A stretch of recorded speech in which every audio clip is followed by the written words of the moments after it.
नाज़रीन आपको आगाह करें वगन से, जहां हमारे ब्यूरो चीफ अली गुल मुगेरी के मुताबिक मुल्क भर की तरह जिला कंबल शहदाद कोर्ट में भी 23 मार्च यौम पाकिस्तान इंतहाई जोश और जज्बे के साथ मनाया गया।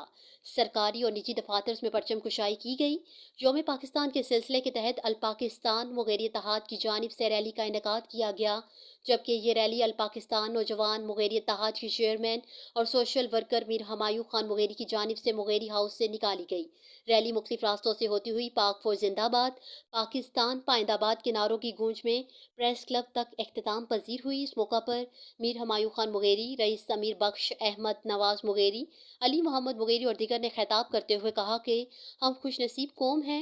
अल्लाह पाक ने हमें आज़ाद मुल्क अता किया है। इस मुल्क को हासिल करने के लिए हमारे बुजुर्गों ने लातादाद कुर्बानियाँ दी हैं। हम जिंदा कौम हैं। इस मुल्क को हासिल करने में अफवाज पाकिस्तान की बेशुमार कुर्बानियाँ शामिल हैं, जबकि कंबल शहर पाकिस्तान जिंदाबाद, पाक फौज जिंदाबाद के नारों से गूंज उठा।